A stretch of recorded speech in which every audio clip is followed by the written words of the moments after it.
Videos emerged online purportedly showing a group of protesters attacking a convoy carrying Venezuela's self-proclaimed leader, Juan Guaido. The opposition figurehead was reportedly on his way to speak at a rally in a deprived part of Caracas.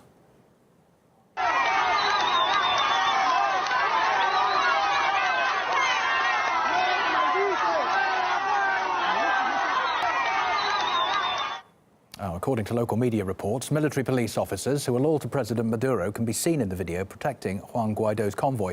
The protesters hurled insults at the country's self-declared leader and demanded that he leave Alvala, the most populous district in Caracas. Well, let's go live to Max Blumenthal, who's editor of the Grey Zone Project, which is an investigative journalism website. Welcome back to RT, Max. You posted this video in a tweet, describing it as the ultimate irony. What made you say that?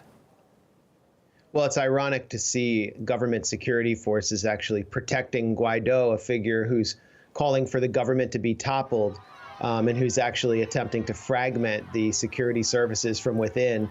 It's also ironic because we constantly hear about Venezuela as some kind of ruthless communist dictatorship. But here you have a situation that certainly would not be tolerated in the United States or other countries like Russia or China or Germany, where someone who's leading a coup is protected by the security services of the government he's trying to take out. What kind of dictatorship is this? Well, apparently it's not a very effective one. And what's happening here is really interesting. Guaido is in El Valle. This is where Nicolas Maduro's base is. This is where Maduro's son actually lives. It's a working class barrio that I visited. And I actually saw the vice president of Venezuela, Delcy Rodriguez, enter this district without security. And people basically gather around her to celebrate her and shake her hand. And why is Guaido there? Why is he in a government stronghold? Because the U.S. wants him to get arrested to create a provocation. That's why he's there. But Guaido isn't actually visible in the video, though, is it? How can people tell if it's not staged? No.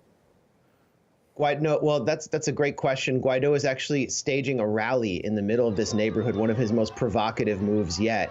And Bloomberg actually recently reported that when Guaido was in Colombia, as part of another provocation to ram through this humanitarian aid, he wanted to do a European tour, but his U.S. masters in Washington told him, get back in Venezuela, seize the momentum, and see if you can get arrested. This was actually the words they used.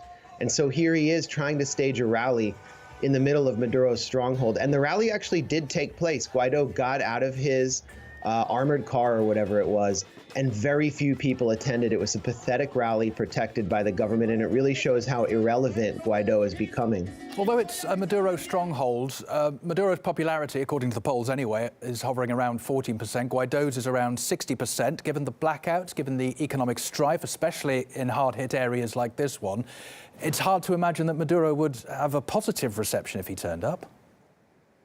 Well, first of all, I question that number you cited of 60%. It's supposedly from a poll by Data Analysis, which is an opposition polling firm.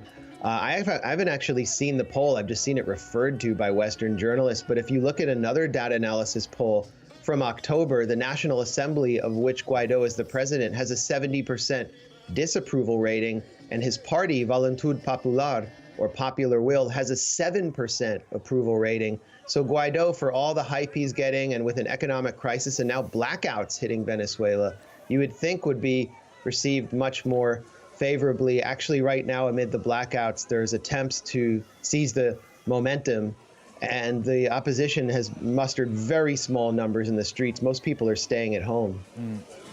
As you say, you've been to Venezuela. I also talked to a couple of filmmakers on RT last week who'd also visited Venezuela and said the reality of living there isn't quite what's being played out in the media outside of Venezuela's borders. But saying that, millions of people have left the country.